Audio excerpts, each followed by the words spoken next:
name is Kristen Duane, and I have a proposal for a teen drama film titled OK for Now, based off of the fictional novel written by Gary D. Schmidt. This riveting story begins in the summer of 1968 with the Swiatek family. 14-year-old protagonist Doug Swiatek has been forced to leave Long Island for stupid Marysville, New York. Doug is miserable in his new town, residing in a place he refers to as the dump, with his father, an abusive alcoholic, who is the reason the family is in Marysville, his kind-hearted and caring mother, and defiant older brother Christopher. Things begin to change when he meets the fiery Lil Spicer and follows her into the Marysville Free Public Library. Despite his inability to read, Doug finds the library to be a haven when he discovers John James Audubon's Birds of America. Doug is specifically captivated by Audubon's painting of an Arctic tern, entranced by the fear in the bird's eye. Having a shared interest, Mr. Powell, the librarian, offers to give Doug art lessons on Audubon's work. Having found refuge in the library and a friend in Lil, Doug ends up reluctantly agreeing to spend his Saturdays receiving art lessons at the library and making deliveries for Lil's father, who owns Spicer's Deli. Just as things are starting to look up for Doug and his new home, the story takes an adverse turn when Spicer's Deli is robbed one night. The police strongly suspect Doug's brother, Christopher, as the culprit, highly aware of his reputation as a thug. Word gets around town quickly, and people who once greeted Doug warmly and welcomed him into their homes now scrutinized his actions.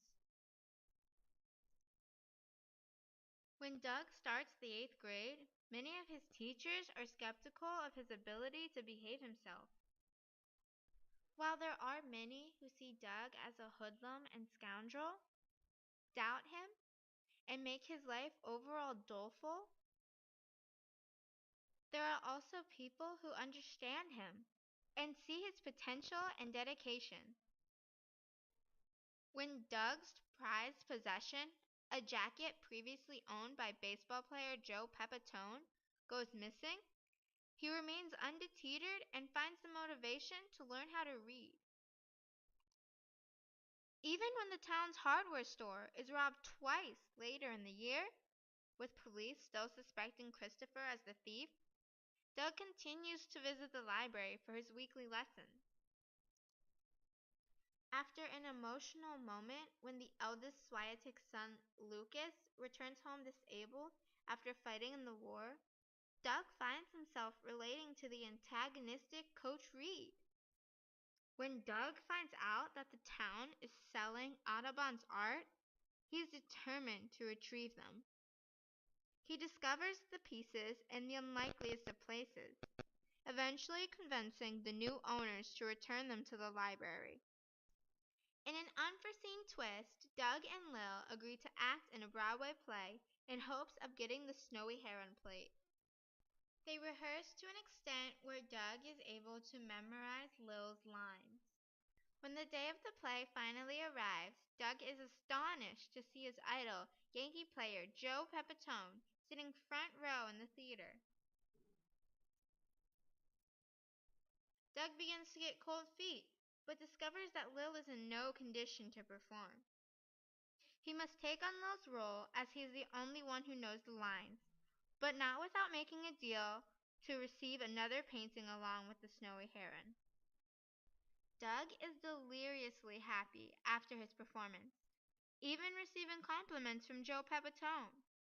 Little does he know that Lil's condition is much worse than expected, and she is in the hospital after being diagnosed with cancer.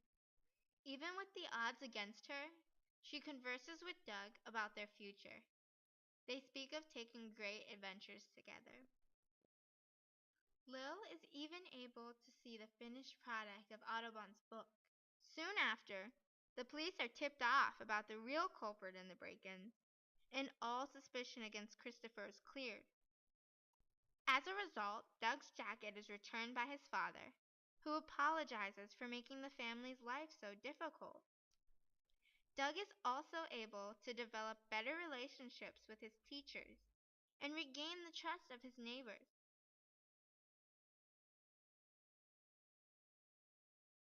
Especially after saving the life of a neighborhood boy while babysitting one night. But most importantly, Doug is able to reconcile with his family.